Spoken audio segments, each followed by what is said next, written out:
আসসালামু আলাইকুম everyone, this is আয়াত ফ্রম আয়াত প্যারাডাইজ। আজকে দেখাবো আপনাদের আচারের রেসিপি, রসুনের আচারের রেসিপি। আশা করি আপনাদের সবার পছন্দ হবে। কিভাবে আমি সহজ উপায়ে রসুনের আচার বানালাম আপনাদের সাথে শেয়ার করব। আচার আমরা কম বেশি সবাই পছন্দ করি, তো সিজনালি একটু আচার থাকলে ভাত খেতেও মজা লাগে। তো আজকে বানিয়েছিলাম রসুনের আচারের রেসিপি, আশা করি আপনাদের সবার পছন্দ হবে। তো এখানে নিয়েছি আমি ফ্রাই প্যান, তারপরে ধুয়ে রসুন ক্লিন করে নিয়েছিলাম, আর 4 পদের মশলা নিয়েছি। সরিষার তেল, খানিকটা লবণ। এখানে মশলা হিসাবে নিয়েছিলাম আমি সরিষার গুঁড়ো, মরিচের গুঁড়ো, ধনিয়া পাতার গুঁড়ো, পাঁচ ফোড়নের গুঁড়ো। তো এই 4 পদের মশলা নিয়েছি। একদম সহজ উপায়ে দেখিয়ে দিব আমি রসুনের আচারটা কিভাবে বানালাম। এখানে ফ্রাই প্যানের মধ্যে আমি পরিমাণ মতো তেল নিয়েছি।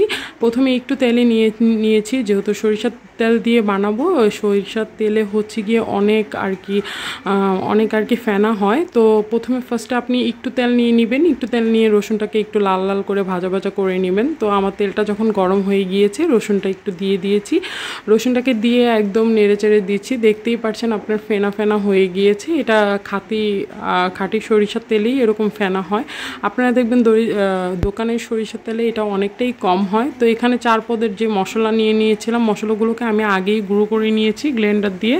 তো আপনারা হাতের কাছে মশলা থাকলে, যে পদের মশলা থাকবে, যত রকমের মশলা দিতে পারবেন আপনাদের আর কি আচারটা তত বেশি মজা হবে। তো এখানে আমি হচ্ছে গিয়ে 4 পদের মশলা নিয়েছিলাম। তো আমার আর কি যখন রসুনটা একটু লালচে হয়ে গিয়েছে, আর একটু আমি সরিষার তেল অ্যাড করে দিয়েছি।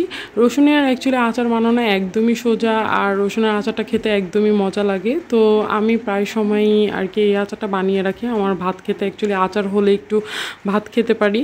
তো এর জন্য আর কি আমি রসুনের আচারটা সবসময় বানিয়ে রাখি। তো এখানে তেলটা গরম হওয়ার সাথে সাথে আমার রসুনটাও হয়ে গিয়েছে। আমি এখানে মরিচের আর কি শুকনো মরিচের আর কি গুঁড়ার ফাঁকি দিয়েছিলাম। এরপরে দিয়েছিলাম 5 ফোড়নের গুঁড়ো।